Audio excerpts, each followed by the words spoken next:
안녕하세요. 수업 요약 드리겠습니다. 일단 두 아이들 말 너무 잘하고 있기 때문에 딱히 막 뭐를 엄청나게 가르쳐야 될 이런 건 없어요.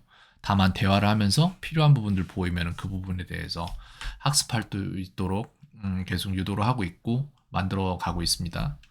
그래서 오늘 같은 경우에는 뭘 얘기를 많이 해봤냐면요. 남학생들의 태도에 대해서 얘기를 해봤어요. 학교에서 아이들이 욕하는 아이들도 있고, 자기를 괴롭히는 아이들도 있고, 괴롭힌다는 게 이제 막 엄청 못 살게 구는 건 아닌데, 뭐라고 해야 되죠? 이런 거를. 관심이 있어서 그러는 거죠, 사실. 지금 돌이켜보니까 그런 게 있죠. 남자들은. 엄마한테도 그러잖아요. 엄마한테도 이제 사근사근하게 이렇게 대하면 되는데, 그게 아니라 괜히 건들고 괜히 이렇게 좀 못 살게 굴잖아요. 그죠? 남자들이 좀 그렇습니다. 왜 그러냐 하면 draw attention, 관심 끌려고 하는 거거든요. 근데 이제 왜 그런지에 대해서 막 얘기를 나눠보고 요런저런 얘기를 해봤는데 심지어는 반에서 금지어를 정했대요. 근데 금지어가 저한테 뭐냐고 물어보는데 문제는 이거를 잘 생각을 해야 돼요. 금지어를 우리 한국 사람들이 항상 하는 영어를 할 때 하는 착각이 뭐냐면은 한국 단어가 영어 단어로 한 방에 나올 거라고 생각을 하거든요. 안 그런 경우가 굉장히 많아요. 왜 그러냐면은 자 보세요. 한국 단어는 한자 문화권에 있기 때문에 금지어라고 하면은 뜻이에요. 이거 사실상 한 문장이에요. 한 단어가 아니라. 그 말 금자에 정지할 지자에다가 말씀이 아니라 말 어자가 합쳐져서 금지어라는 문장이 우리나라 말에서는 단어로 쓰고 있는 거거든요. 그렇기 때문에 한국 단어가 아니라 한국 단어는 뭐냐면은 사실상 중국 문장이에요. 이거는 영어 단어로 나오는 게 아니라 사실상 영어 문장으로 나와야죠.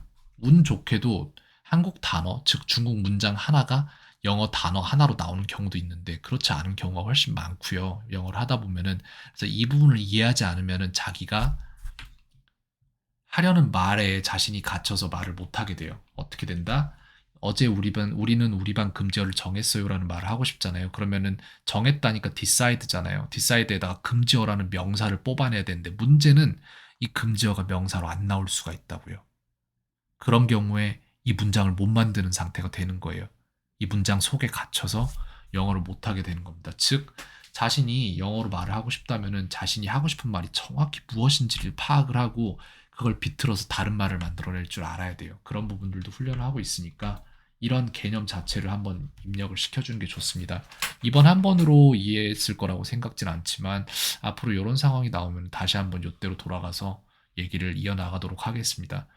forbid나 ban 같은 거를 사용을 하면 되는데 일단 문장 we decided forbidden words yesterday 이라는 문장을 만들었어요. 불문율도 마찬가지죠. unwritten law거든요. 근데 이것도 마찬가지로 불문율이라는 단 하나의 단어가 존재하는 게 아니라 아니다. 쓰여진 게 아니다. 법, 쓰여진 법이 아니다. 그래서 unwritten law예요. 이렇게 되면은 이런 게 진짜 많아요.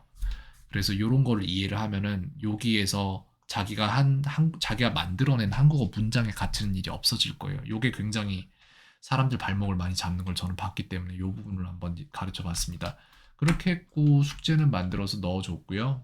오늘부터 바로 적용되니까 풀어보면서 다음 주까지 얼마나 쌓였는지 또 보면 될 것 같습니다. 캔이었습니다. 오늘 하루도 평온하세요.